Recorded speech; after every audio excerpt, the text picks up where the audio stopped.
Most people will stay broken in 2026, and these 10 brutal Stoic rules will fix your life starting now. You sit alone in the small hours, the same hour you have sat in for years, staring at the same walls, the same unfinished tasks, the same promises you made to yourself last night and the night before. The clock does not judge. It simply moves, and you remain exactly where you were, fractured, half committed, half alive. The life you have is not broken by catastrophe. It is broken by the 1,000 small permissions you give yourself every day. Permission to delay, permission to soften, permission to explain why today does not count. Each permission feels reasonable in the moment. Each one carves a little deeper into the man you said you would become. This is the brutal truth the title already knows. Your life is not fixed because you have never truly demanded that it be fixed. You have asked politely. You have negotiated. You have bargained with yourself as though the self were a separate party who could be reasoned with. It cannot. The first brutal rule is this: stop asking yourself for permission to change. When the impulse to act arrives, whether it is the alarm at dawn, the blank page, the difficult conversation, the uncomfortable silence, you do not consult the part of you that wants ease. You do not weigh feelings. You do not audit whether the moment feels right.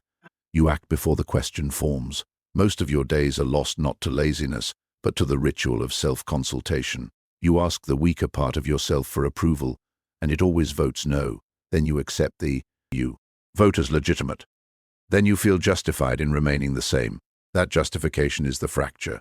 Marcus Aurelius did not rise before dawn because he enjoyed it. He rose because he understood that if he waited for the body to agree, the body would never agree. The body wants rest. The mind wants novelty. The emotions want comfort. None of them want discipline. Discipline is imposed. It is never invited. You have spent enough years inviting it. It never came.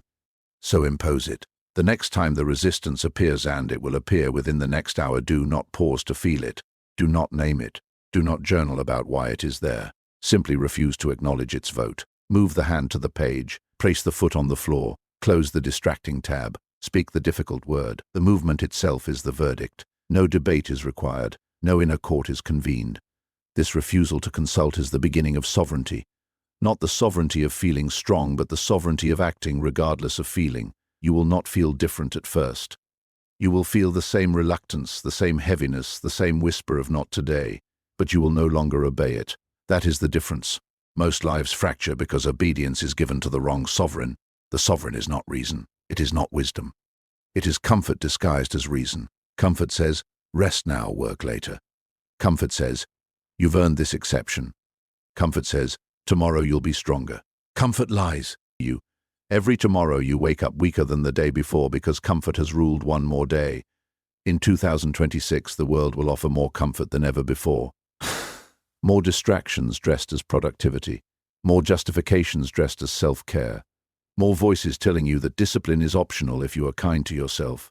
Kindness to the self that wants to remain small is cruelty to the self that could become large. Choose cruelty to smallness, not because it feels noble, not because it earns reward, not because the universe demands it. Choose it because the alternative, the slow, polite, reasonable decay of your own potential, is no longer acceptable to you. You already know what acceptable looks like. You are living it. The only remaining question is whether you are finally disgusted enough by your own leniency to stop extending it credit. If the answer is yes, do not wait for certainty. Certainty is another permission. Act now. The remaining rules will mean nothing if the first one remains optional. Stand, move, begin. One imposed action at a time, you have imposed the first act, perhaps not with grace. Perhaps the body resisted every inch, the mind offered every familiar objection, but you moved anyway. The hand reached, the foot stepped, the word was spoken. That single imposition has already shifted something inside. The weaker part no longer assumes automatic rule. It has tasted refusal, and refusal, once tasted, cannot be untasted, so it changes strategy. It no longer pleads for rest. It no longer bargains for delay. It begins to offer compromise. I'll do half now, half later. I'll start small today, build momentum. I'll skip the hardest part and come back to it when I'm ready. I'll do it, but only if it feels right. These are not surrenders. They are more dangerous. They are partial obedience, enough to quiet the conscience, not enough to forge real change. The mind has learned, if it cannot stop you, it can dilute you. The second brutal rule is this: Never accept a diluted version of the life you said you wanted. Dilution is the polite name for slow death. Half an hour of work feels like progress until you realize the depth never increases. A lighter load feels merciful until you see the callus never forms. A smaller commitment feels sustainable until sustainability becomes the ceiling. You have lived under that ceiling for years. Every time you accepted half now, you reinforced the belief that half is your measure. Every time you chose small today, you trained the self to prefer smallness. The ceiling is not imposed from outside. You built it brick by brick with every diluted choice. Seneca did not write to Lucilius about moderation in virtue. He wrote about the danger of half-heartedness. The man who is half-free is still a slave. The man who is half-disciplined is still fractured. There is no middle ground between mastery and mediocrity, only the illusion of one. Examine the last time you diluted. Strip the justification. It's better than nothing, I was tired. Progress is progress. What remains is simple. You chose the minimum that would let you sleep at night without facing the full cost of transformation. That minimum is your current identity. To shatter it requires asymmetry. When the mind offers half, you give double. When it suggests small, you insist on large. When it proposes later, you demand now, not to punish, not to prove anything, but because symmetry with weakness keeps you symmetrical to weakness. Asymmetry over payment, over commitment tilts the balance toward the man you claimed you would become. This will feel extravagant, wasteful, unnecessary. The mind will frame it as perfectionism, as rigidity, as imbalance. It is none of those. It is fidelity. Every extra repetition, every extra minute held, every extra word written deposits something no dilution can touch. Capacity. Not the capacity to feel motivated, the capacity to act when motivation has long since fled. In 2026, the culture will celebrate dilution more loudly than ever. Minimum effective dose. Micro habits. Gentle starts. They will tell you that small is sustainable, that half is wise, that full commitment is toxic. They sell you the ceiling with a smile. Reject the sale. The next time the compromise arrives dressed in practicality, wrapped in self-compassion, do not negotiate its terms. Do not calculate whether the extra cost is worth it. Ask one question only. What would the version of me who already fixed his life do right now? Then do that. Not half, not most, all of it. The body will protest. The mind will tally the effort. Let them protest. Their complaints are receipts, proof that the payment is being made. Over weeks, the receipts accumulate. The ceiling cracks. Not with drama, not with revelation, with the plain fact of increased tolerance for what once felt impossible.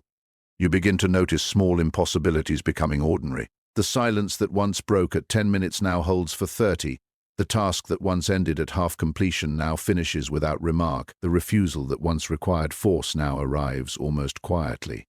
This is not a rival. This is evidence that the fracture is filling not with comfort but with denser material. Do not pause to admire it. Admiration invites rest. Rest invites dilution. Continue, disproportionately, one full measure at a time. Not because it feels heroic, not because the year requires it, but because anything less keeps you living the half-life you have always lived. You are tired of halves. The tiredness is useful. Let it push you past the offered midpoint. The other side is not balance. It is wholeness. Cross there. Not halfway. You have imposed the first act. You have refused dilution. The ceiling has begun to crack not with thunder, but with the quiet insistence of full measures repeated. Now the mind, sensing the loss of its old controls, reaches for a deeper weapon. Accusation. You're being too hard on yourself. This isn't you healthy. You're turning into someone rigid, joyless, obsessed. Real change doesn't feel this punishing. Look how tense you are. Where is the peace you were promised? These are no longer excuses. They are moral indictments. The weaker part has moved from negotiation to prosecution. It accuses you of cruelty, of imbalance, of losing your humanity in the name of discipline. The third brutal rule is this: never defend your discipline against the charge of cruelty. The moment you begin to justify this is self-respect. This is long-term kindness.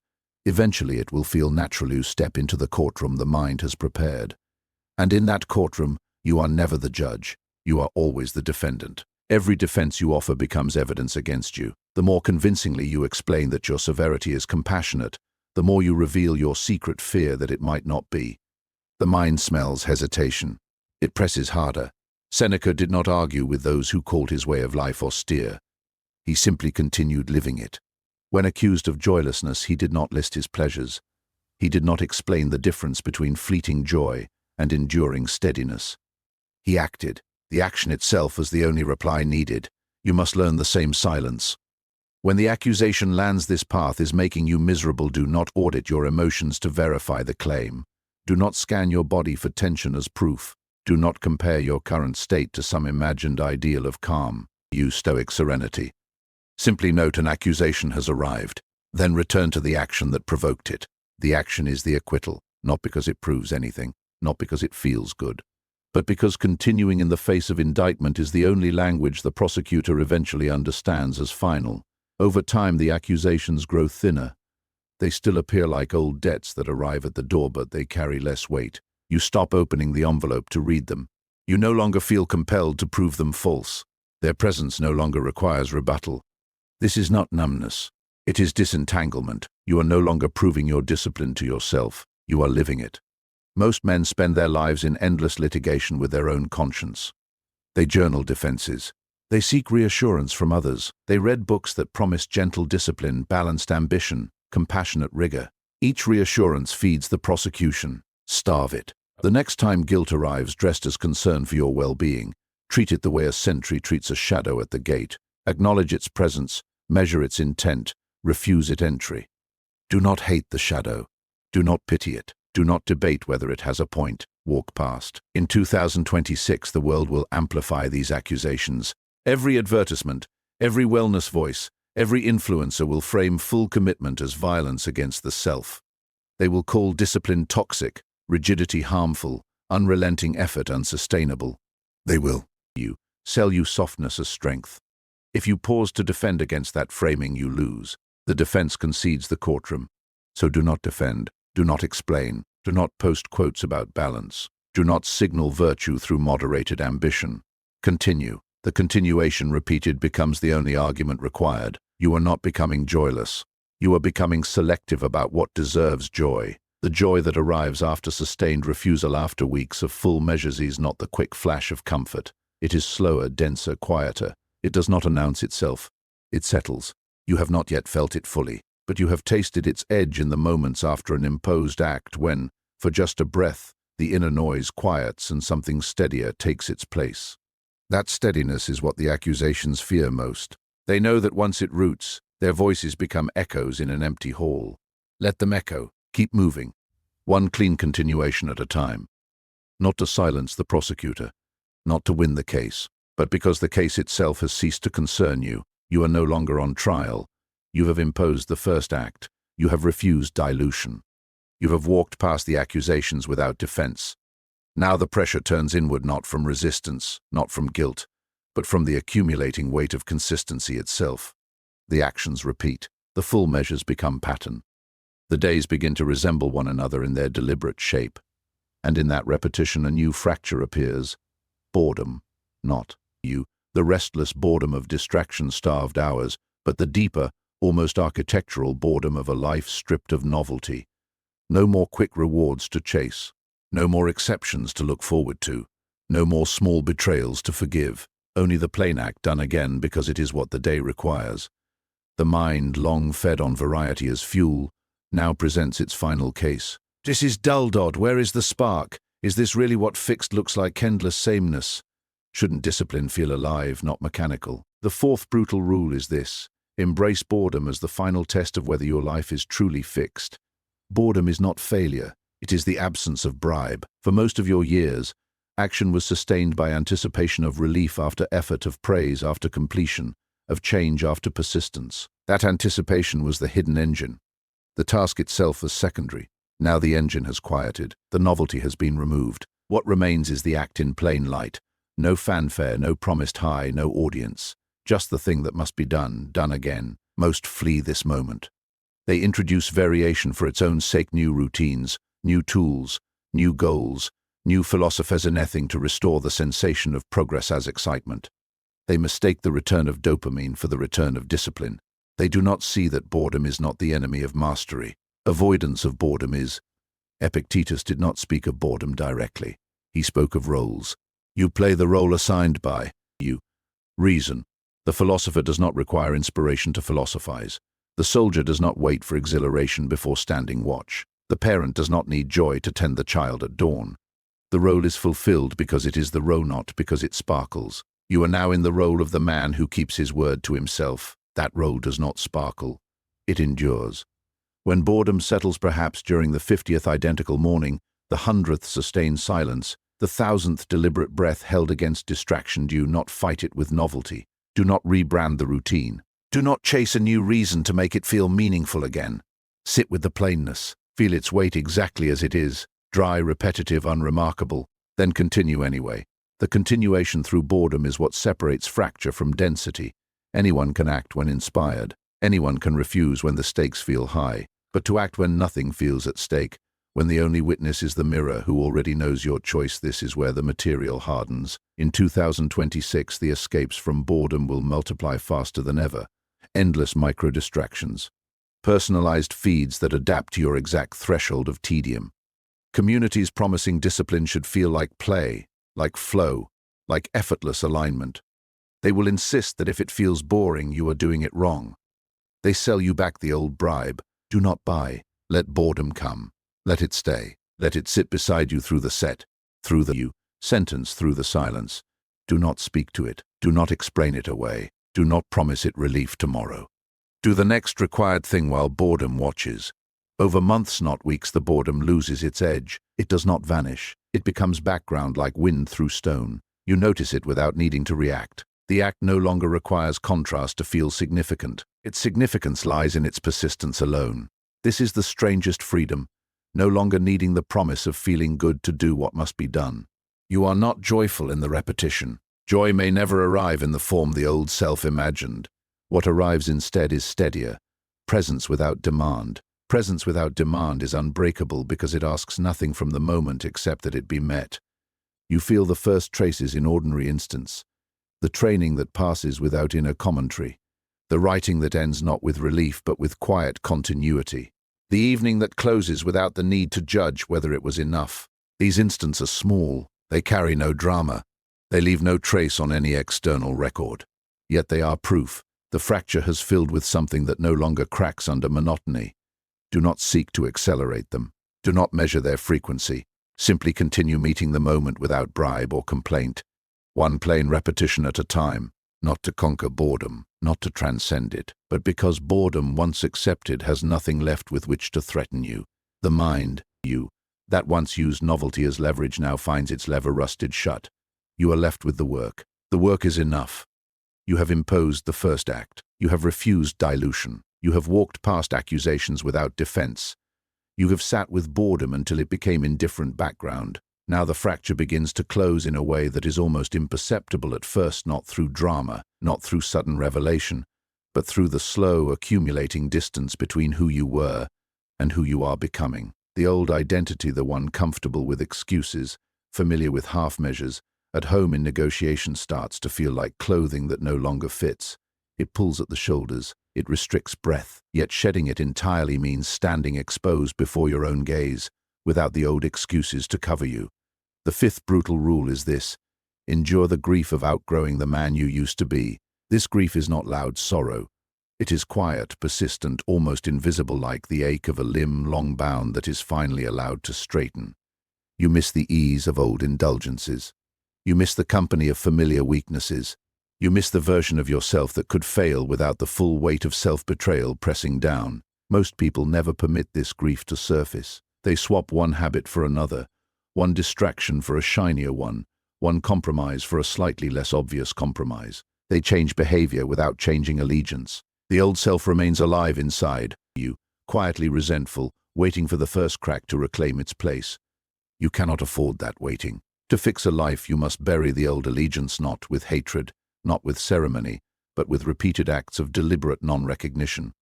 When the nostalgia arrives, I used to relax without guilt. Life felt lighter before this insistence. Maybe I was happier when I didn't care so much. Do not comfort it. Do not analyze whether it is true. Do not compare past ease to present strain as though they were measurable on the same scale. Note only, that is the voice of the one I am leaving behind. Then return to the present imposition. The imposition is the burial, not words about change, not affirmations of growth. The 100th repetition when the body remembers it once stopped at 50. The hour of sustained effort when the mind remembers it once celebrated half. The silence held when the old self remembers it once filled every gap with noise. Each repetition is a handful of earth. The grief lives in the repetition, the recognition that what was once sufficient is now recognized as deficit. Seneca wrote to a friend complaining of inner turmoil. You mourn the death of a part of you that should have died long ago. He offered no sympathy. He offered clarity. Mourning is appropriate, prolongation is indulgence.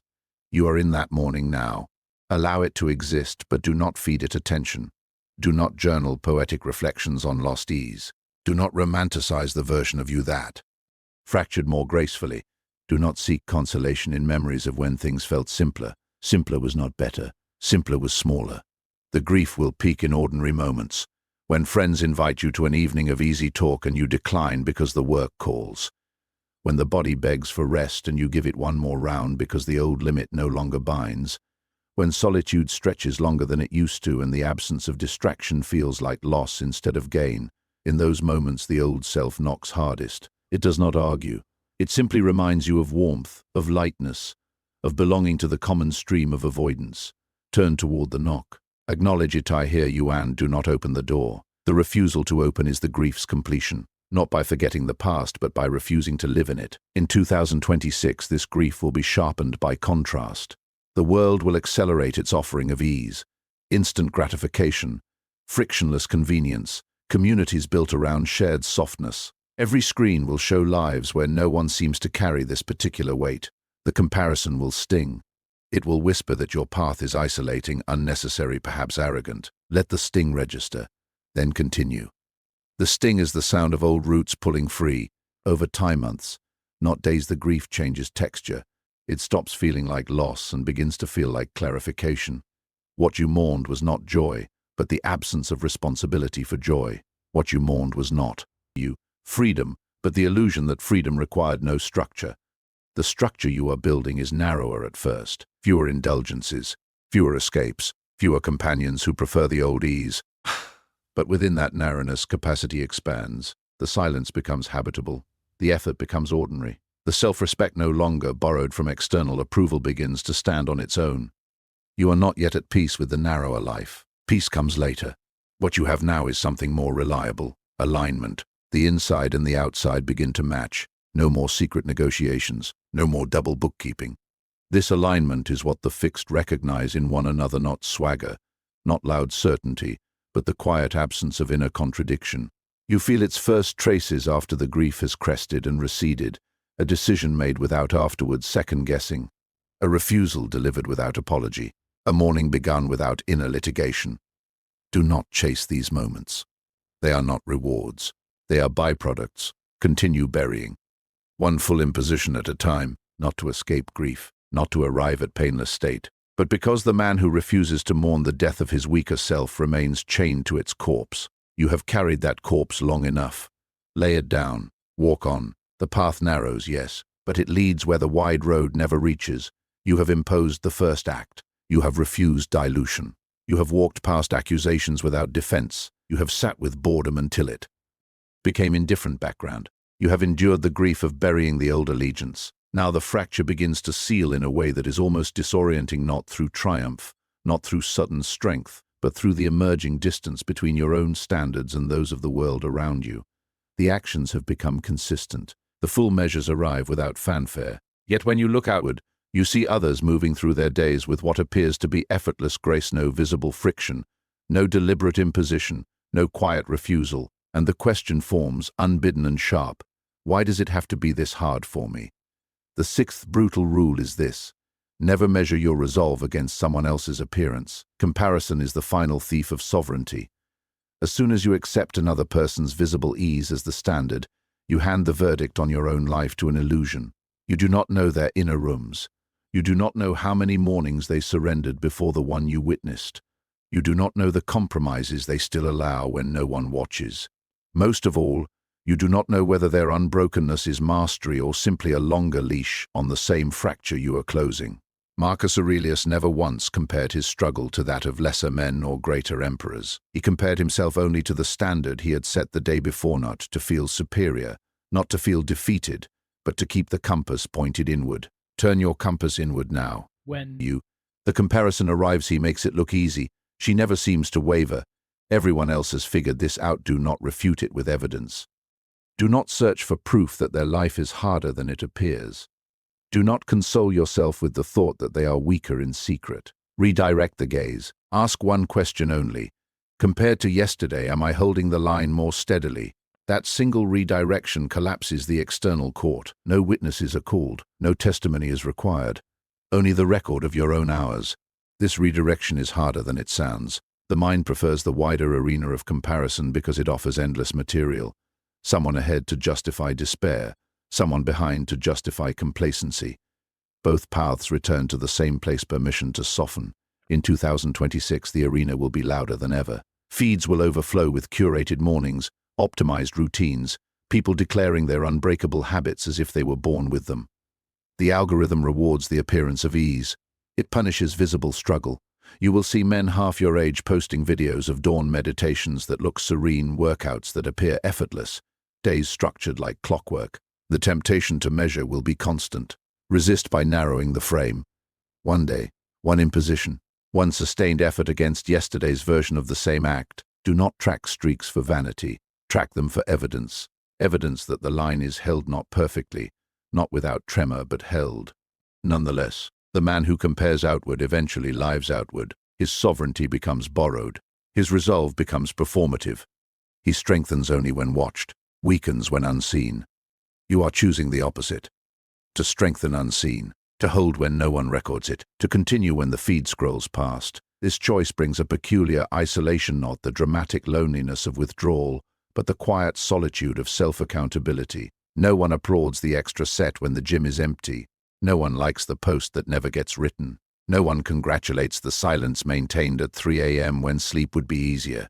Yet that solitude is where real density forms, not the density of muscle or habit alone, but the density of a self no longer contingent on external arbitration.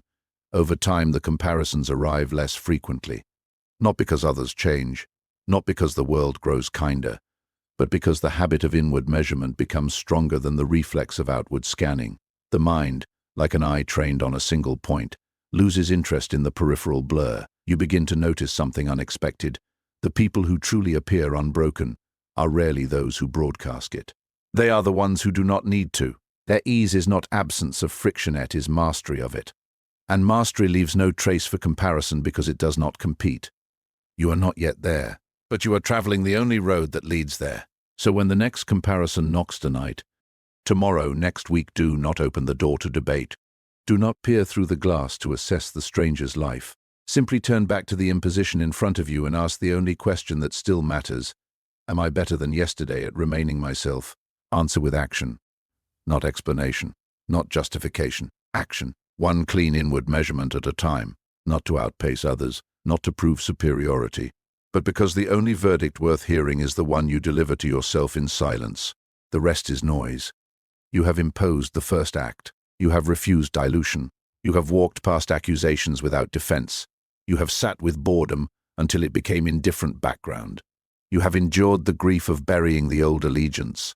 You have turned the compass inward. Now the pressure changes again, not from resistance, not from comparison, but from the emerging reality that consistency itself has begun to reshape you. The actions repeat without negotiation. The refusals arrive quietly. The days align in their deliberate form, and in that alignment, a new kind of pressure arises, the pressure of permanence. You are no longer fighting to start. You are beginning to live the life you fought to start, and living it means carrying it forward not as a project, not as a streak, but as the ordinary shape of your existence.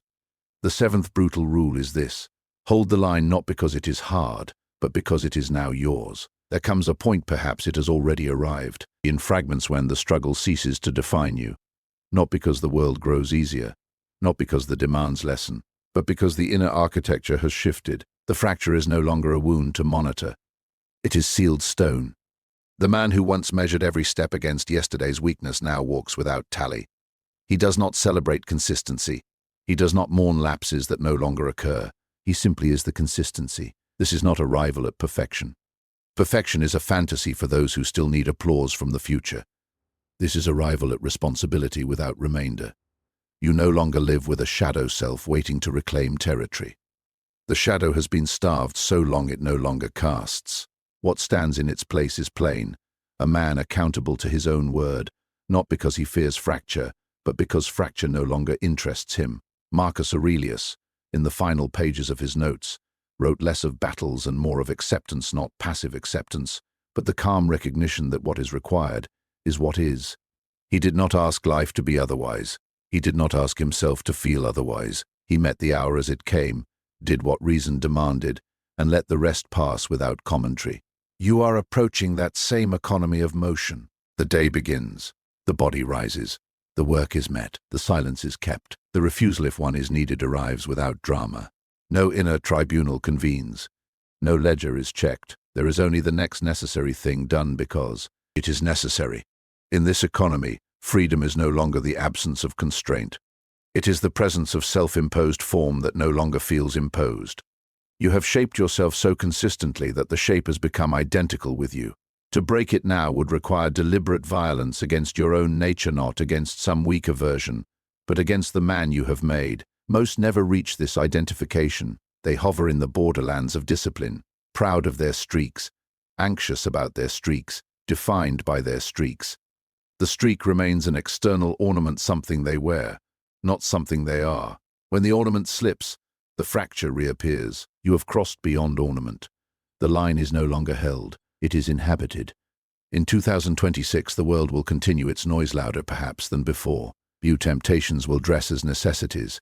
New philosophies will promise effortlessness. New crises will justify retreat. None of it will move you the way it once did.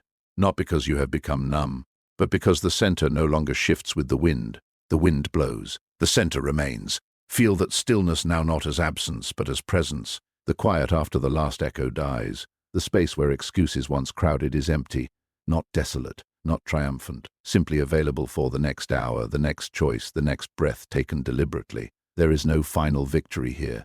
Victory implies an opponent still standing. The opponent has not been defeated, he has. You've been outgrown. What remains is maintenance, not heroic maintenance, not vigilant maintenance, but ordinary maintenance. The way a stonecutter tends the blade he has sharpened over decades. Tend it, not because the edge might dull tomorrow, but because the edge is what you use to meet the day. You will falter again, perhaps tomorrow, perhaps next year. The falter will not feel like collapse. It will feel like a brief deviation from your own nature. You will correct it not with self-reproach, but with the same quiet redirection you now use for everything else. Return to the line. Resume the shape.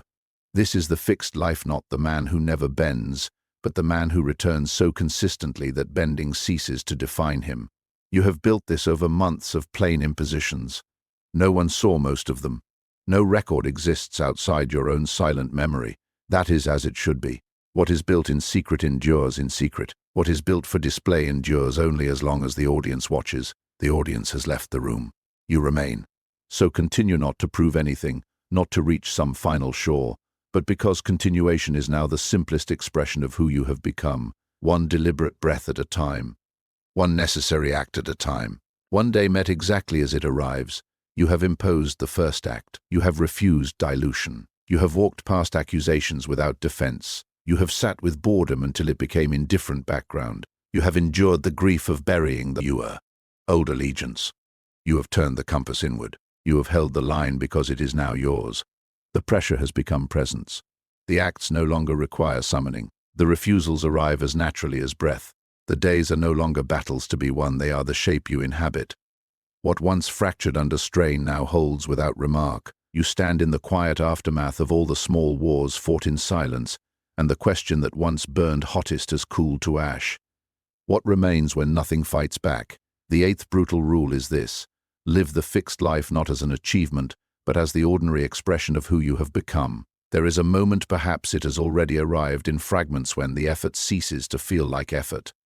Not because the world has softened, not because the demands have lessened, but because the inner structure has become identical with you. The fracture is no longer a place to watch for cracks. It is sealed stone.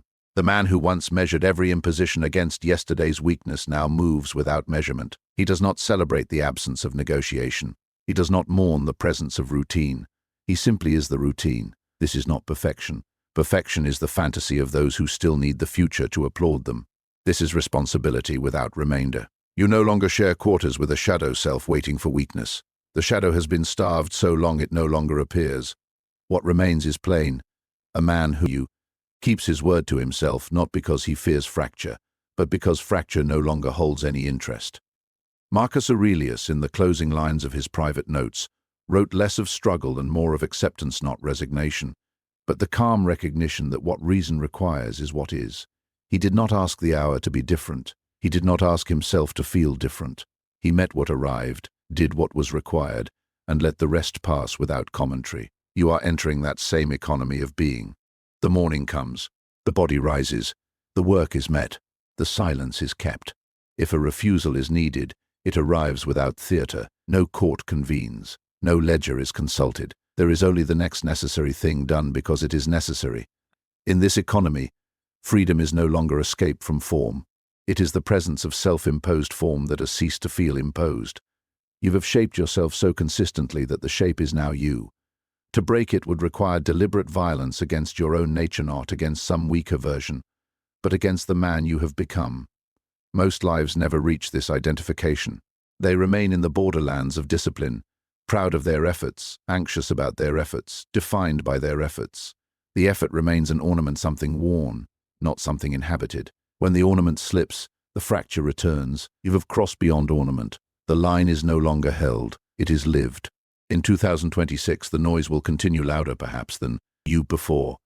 New distractions will arrive dressed as necessities. New philosophies will promise effortlessness. New crises will offer justification for retreat. None of it will shift you as it once did. Not because you have grown numb, but because the center no longer moves with the wind. The wind moves. The center remains. Feel that stillness now, not as emptiness but as fullness. The quiet after the last echo fades. The space once crowded with excuses is empty, not barren, not triumphant. Simply open for the next hour, the next choice, the next breath taken deliberately. There is no final arrival here.